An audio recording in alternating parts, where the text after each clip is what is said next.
Imagine for a moment a world where alcohol never existed. No bars, no bottles, no blurry nights. A world where human beings never learned to dull their senses, to escape themselves. Would we be different? Would our minds be sharper, our spirits clearer? Would we, perhaps, be further along in our understanding of ourselves, of the universe, of the divine? This is not a trivial question. It is, in fact, one of the most profound thought experiments you can engage in. Because to question alcohol is not just to question a substance. It is to question a reality that we have been conditioned to accept. Think about it. Alcohol has woven itself so deeply into our world that to reject it seems almost unnatural. It is in our celebrations, our traditions, our moments of sorrow and joy. But have you ever stopped to wonder why? Why do entire societies encourage intoxication while discouraging deep, unfiltered awareness? Philosopher Plato once spoke of a metaphor, the allegory of the cave. He described people who had lived their entire lives in a dark cave, watching shadows on a wall, believing those shadows to be reality. They never questioned what was beyond, never sought the truth, because they didn't know there was more to see. Now ask yourself, is alcohol keeping people in that cave? See yourself in this moment. You are listening, reflecting. But how many times have you, perhaps without even realizing it, been pulled into the illusion? How many times has alcohol promised you freedom, when in reality, it was only deepening your chains? It gives the illusion of liberation, confidence, relaxation, even joy. But at what cost? What if the freedom alcohol offers is actually a leash carefully designed to feel loose, when in reality, it is wrapped tight around your spirit? Let's go back to the beginning. Imagine that world where alcohol never existed. Would humans have unlocked more of their minds? Would we be more connected to each other, to ourselves, to the cosmos? Would we have evolved past the need for escapism? Or perhaps the better question is this: could that world still exist? And if so, are you willing to step into it? Now that we've glimpsed the illusion, let's ask a far more unsettling question. What if alcohol was never just an accident of human history? What if it was never simply a social tradition or a mere indulgence? What if, from the very beginning, it was a tool, a weapon designed not to free the mind but to chain it? Powerful civilizations have always understood one thing. Control is easier when the people are distracted, sedated, and compliant. Alcohol, in this sense, is not just a drink. It is a mechanism, a system, a silent enforcer of submission. Think about it. Throughout history, the ruling classes, the secret societies, the elite families who have shaped the world, they have never been ignorant of alcohol's effects. They have studied human psychology for centuries, perfecting the art of control. And they have always known that a population drowning itself in intoxication will never rise up against its masters. Look at history.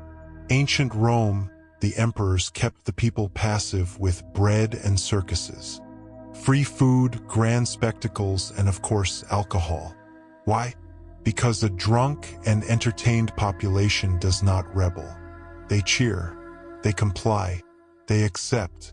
The slave trade in North America, Africa, and the Caribbean, alcohol was deliberately introduced to enslaved populations. It became both a currency and a weapon, a way to keep minds clouded and spirits broken. Tobacco and sugar were other tools of submission, luxuries given just enough to keep the enslaved from realizing their true condition. Colonialism. Indigenous cultures across the world were thriving for millennia, deeply connected to nature, to wisdom, to spirit. And yet, when the colonizers arrived, one of their first gifts was always alcohol. It weakened communities, disrupted traditions, and opened the door to exploitation. A civilization that forgets its own power is far easier to conquer. The Industrial Revolution. As societies transitioned into brutal, exploitative labor systems, alcohol was always there. The worker, crushed by endless toil, was given just enough alcohol to forget, to numb the pain, to keep waking up and doing it again. The pattern is clear. Alcohol is not just consumed, it is encouraged. It is advertised. It is normalized. It is woven into every aspect of our culture. Ask yourself, if alcohol was truly harmless, truly just another part of life, why does the system push it so relentlessly? Why is alcohol sold on every corner, while substances that expand the mind, such as psychedelics, meditation, fasting, are either suppressed, ridiculed, or made illegal? Could it be that alcohol is not just permitted, but actively promoted because it serves a greater purpose? This is where we must consider something far more disturbing.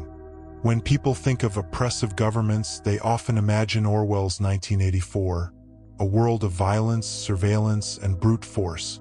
But what if true control doesn't come through pain, but through pleasure? Aldous Huxley, in his novel Brave New World, envisioned a society where people were not controlled through suffering, but through indulgence, through entertainment, through substances that kept them docile, distracted, and detached from reality. The people in Huxley's world did not rebel. They had no need to, because they were kept in a constant state of sedation, just comfortable enough to never question, never challenge, never break free. And isn't that exactly what we see today? A world where people drink to relax, to forget, to escape. A world where alcohol is not forced upon us, but offered to us as a gift. A gift that keeps us distracted, disconnected, dull. See yourself in this. How many times has alcohol been offered to you as the solution? Feeling stressed? Have a drink. Feeling anxious? Drink up. Feeling lost? Disconnected from life? The bar is open. But here's the truth. Alcohol does not solve anything. It only postpones. It only delays. It pauses the suffering just long enough for you to keep accepting it. And the elites, the corporations, the ruling families, the invisible architects of society, they know this. They are not the ones drinking themselves into oblivion. They are the ones selling the illusion. So ask yourself, are you living by your own will or by a system that wants you sedated? Is alcohol your tool or are you its prisoner? Have you ever truly felt the world with a clear, unaltered mind? Because once you do, you may realize that the world is not as it seems. And perhaps it never was. We've explored how alcohol is used to control the masses, to dull the mind, to keep humanity from awakening. But what if that was only the surface? What if, beneath all of this, something far more sinister is happening? What if alcohol doesn't just weaken the body and enslave the mind, but also leaves the soul exposed? Throughout history, ancient traditions have spoken of the human body as more than just flesh and blood. They have described it as a vessel, a sacred temple, housing something far greater, the eternal self, the divine spark, the soul. But what happens when this temple is weakened? What happens when the doors are left open and something else steps in? Many spiritual traditions, from shamanism to mysticism, from ancient Gnosticism to modern energy healers, have warned of something few dare to acknowledge. Alcohol doesn't just alter your consciousness. It invites other entities in. Every human being operates on a vibrational frequency, an energetic field that extends beyond the physical body. Some call it the aura, others the light body, and science even recognizes it in the form of electromagnetic fields. This field is what shields you, what keeps your essence intact. But alcohol weakens this shield. It lowers your frequency. It distorts your energy field. It's why a person who is completely sober, calm, and centered feels different from someone who is drunk. It's not just the slurred speech or the lack of coordination. It's the energy. A drunken person feels different because their field is no longer stable. And when this happens, something dangerous takes place. An opening, a crack in the walls of the temple. And through this crack, something else can enter. For thousands of years, mystics and sages have warned of non-physical entities, forces that do not belong to this world but feed off human energy. In Gnostic teachings, they are called the archons, beings that thrive on human confusion, chaos, and suffering. In shamanic traditions, they are known as parasites of the soul, invisible forces that latch onto weakened energy fields. In the Bible, Jesus cast out unclean spirits from people, spirits that took hold of those who had lost control over themselves. Even in modern metaphysical studies, people report experiences of something else taking over when they black out from drinking, waking up feeling drained, disconnected, like they weren't fully themselves. Could it be that alcohol doesn't just make you lose control, but allows something else to take control? Think about it. Why do some people turn into completely different versions of themselves when they drink? Why do many experience blackouts, where they have no memory of what they said or did? Why do certain people feel like something overtook them during a night of heavy drinking? Is it just the brain shutting down? Or is it something stepping in? What if alcohol is more than just a depressant, but an invitation? What if every time you drink to excess, you are willingly allowing your consciousness to step aside and something else to step in? Words hold power, and throughout history, alcohol has carried a strange, undeniable connection to spirits. Even today, liquor stores label their products under one peculiar word: spirits. Why? Why is alcohol associated with spirits? What if, on some deep, forgotten level, the ancients knew the truth? That consuming alcohol was not just a physical act, but a ritual knowingly or unknowingly performed, a ritual that weakens the self, making it easier for something else to enter. In Gnostic philosophy, the material world is a trap, controlled by entities known as archons, beings that feed on human ignorance, addiction, and suffering. And what better way to keep humanity trapped than through something they consume willingly? What if the real war on Earth isn't fought with weapons, but with intoxication, distraction, and manipulation? What if alcohol is part of the spiritual warfare that has kept humanity from realizing its full potential? Think, reflect. How many times have you seen a person drink and become less of themselves? Not more conscious, not more awakened, but less, weaker, easier to manipulate, easier to control. So ask yourself, when you drink, who are you really inviting in? Are you still the same person? Or are you unknowingly surrendering yourself, allowing something unseen to influence you? Have you ever woken up from a night of drinking and felt off? Like something is missing? Because maybe something is missing. Maybe every time you drink, a small piece of your true self slips away. Maybe every time you drink, you are choosing to leave the door open. And once that door is open, who or what steps through? Think, are you in control? Or is something else? What happens when a human being drinks alcohol? Not just physically, not just mentally, but spiritually. What if alcohol does not simply cloud the mind or dull the body, but shatters the soul? Every great spiritual tradition, from the Vedic scriptures of India to the shamanic teachings of indigenous cultures, speaks of the soul as something whole, something unified.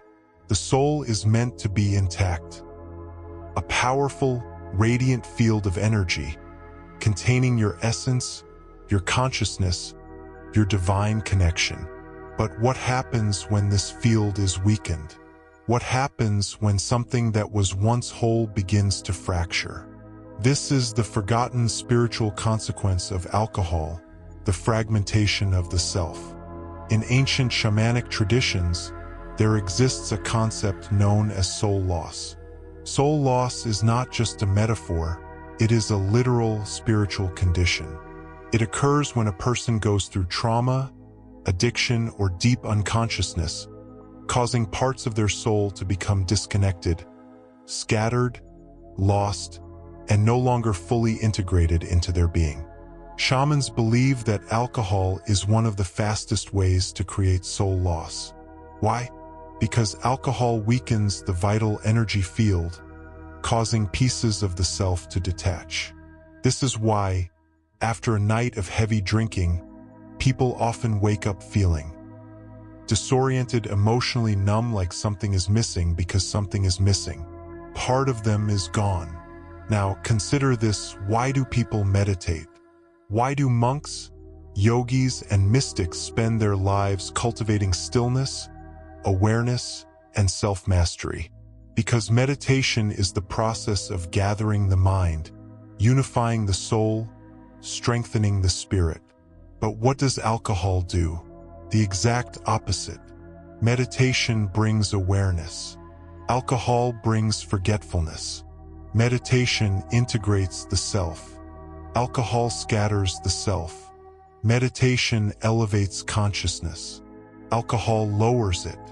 This is why, after drinking, people say, "I don't even remember what happened last night," because alcohol erases not just memory but spiritual connection. It dissolves the thread that ties you to your higher self. And in that dissolution, something precious is lost.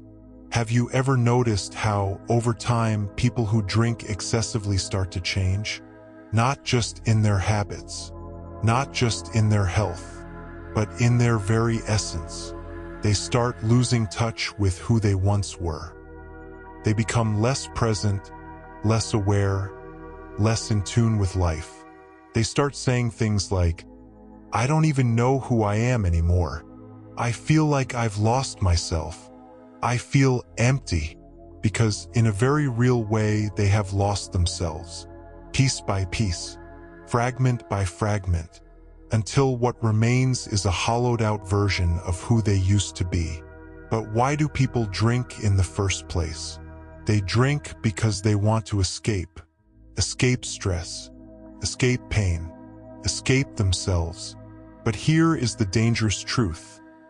Every time you escape through alcohol, you leave behind a part of yourself. You trade a moment of numbness for a piece of your soul.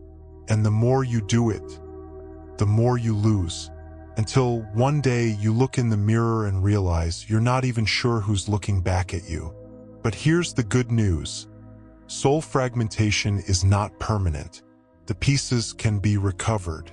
The self can be restored. But it requires a conscious choice. A choice to stop scattering your energy.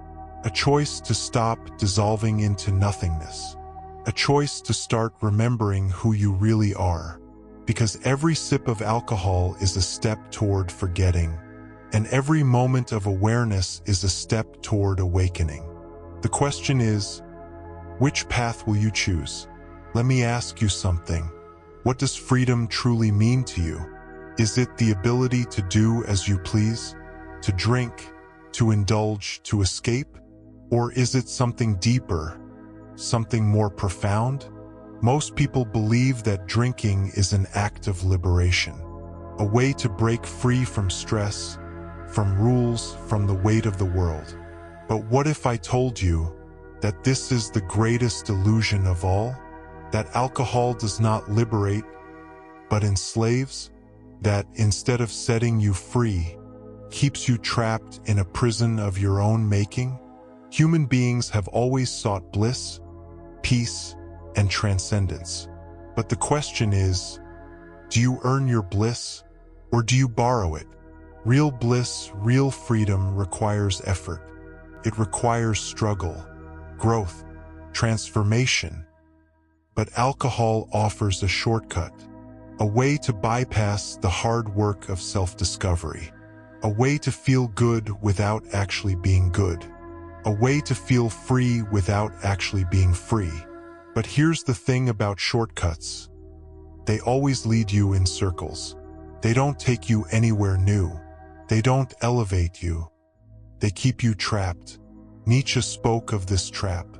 The philosopher Friedrich Nietzsche warned of a future where humans would become so weak, so afraid of struggle, that they would rather live in comfort and numbness than face the challenges that make life meaningful. He called this type of person the last man. The last man does not seek greatness.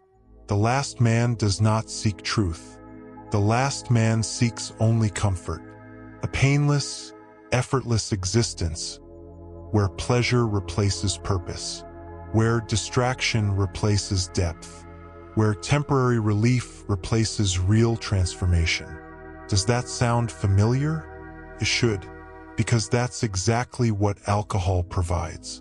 It numbs, it soothes, it softens the sharp edges of existence.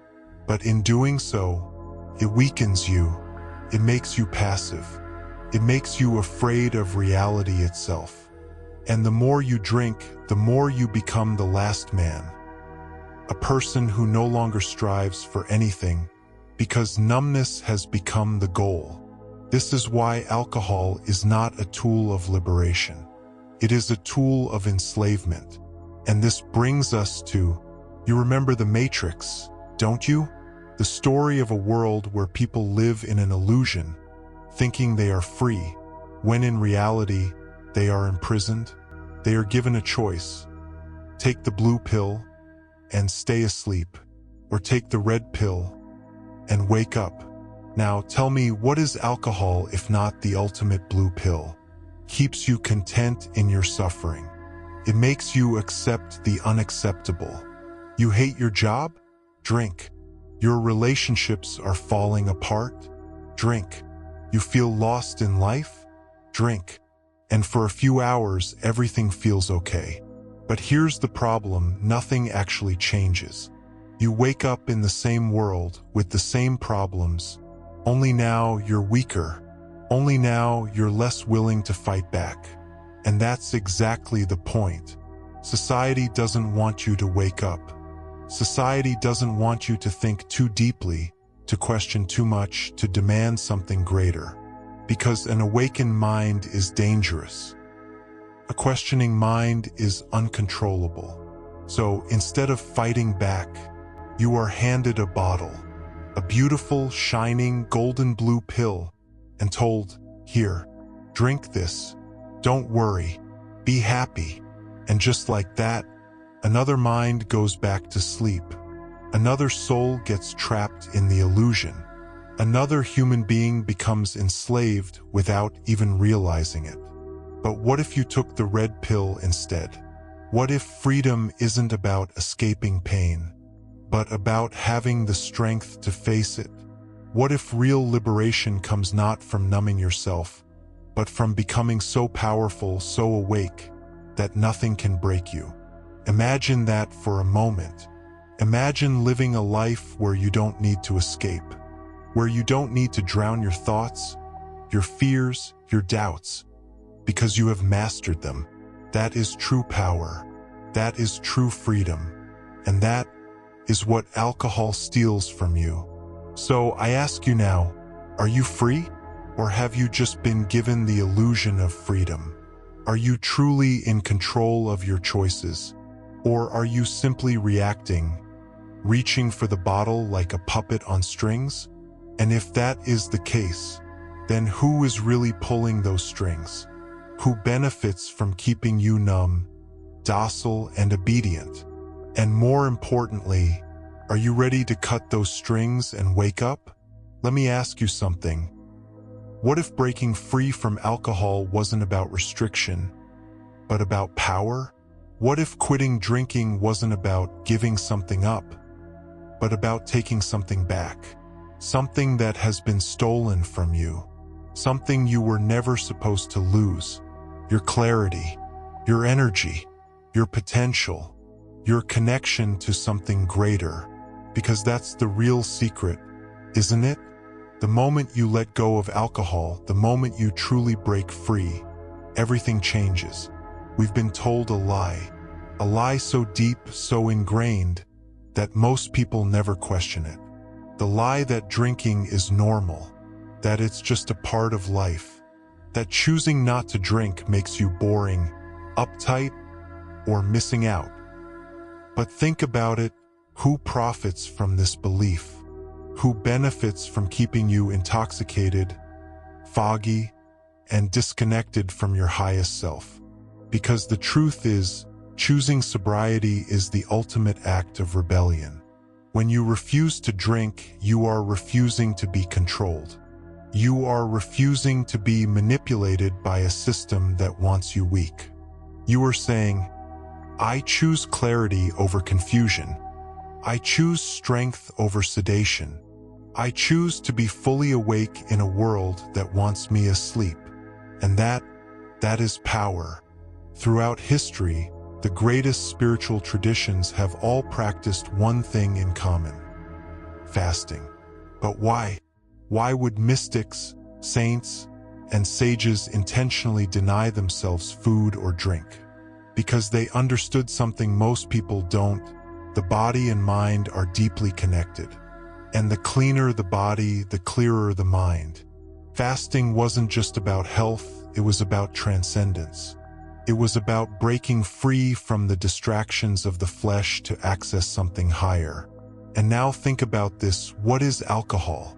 It's the complete opposite of fasting. It is indulgence. It is self-destruction disguised as pleasure. Clouds the mind instead of clearing it. It weakens the spirit instead of strengthening it. It disconnects you from yourself instead of bringing you closer. Ancient yogis fasted to gain superhuman clarity. Buddhist monks fasted to sharpen their minds. Sufi mystics fasted to elevate their spiritual energy. And here we are in the modern world, drinking ourselves into a permanent fog. Does that sound like progress to you? Or does it sound like something or someone is keeping humanity from reaching its true potential? Do you think it's a coincidence that some of the greatest minds in history refused to drink? That some of the strongest, most intelligent, most visionary people rejected alcohol completely? Let's take a look. 1. Nikola Tesla, the genius who warned against alcohol. Tesla, one of the most brilliant inventors of all time, believed alcohol was poison to the mind. He refused to drink because he understood something most people ignore: that alcohol lowers intelligence, that it dulls the brain, that it blocks the flow of creativity and higher thought. And look at the world he left behind. A man who never drank changed the course of human history. Now imagine if he had spent his nights getting drunk instead. Would he have still created the future?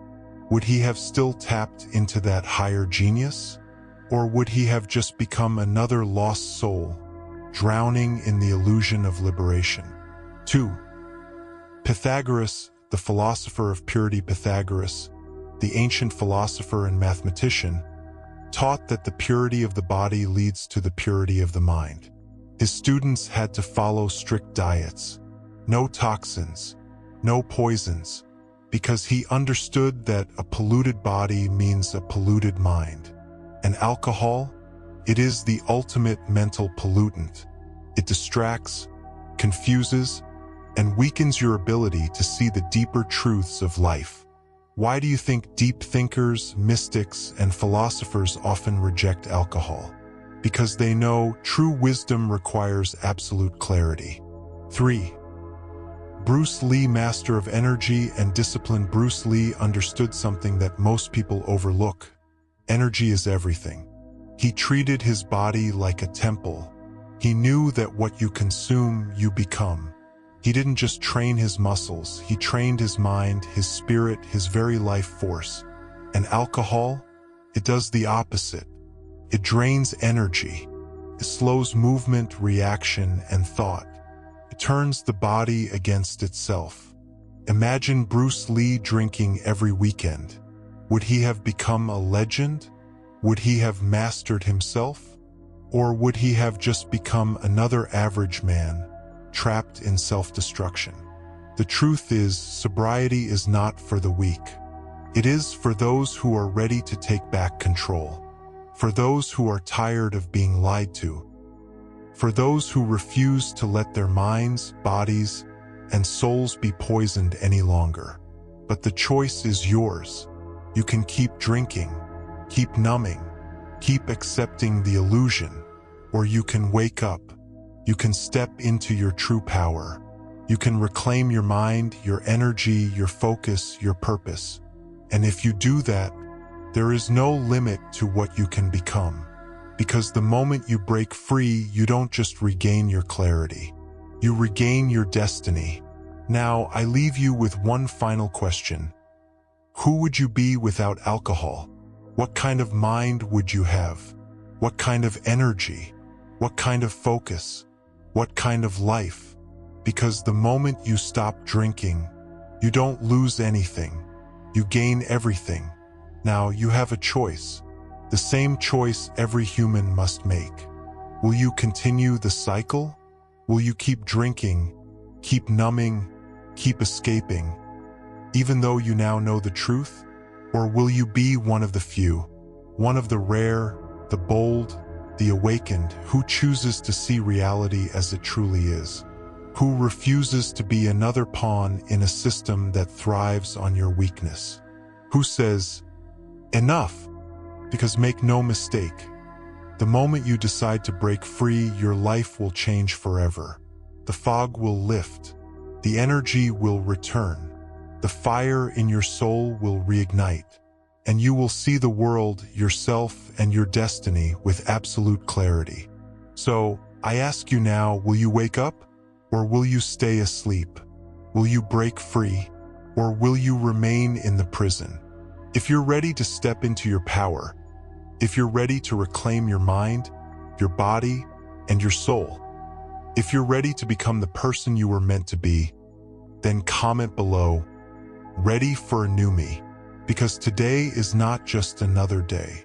Today is the day you take back your power. And if you haven't already, like this video, subscribe to the channel and join the movement. Because this is just the beginning. This is not just about alcohol. This is about evolution. And those who choose to evolve will be the ones who shape the future. The choice is yours.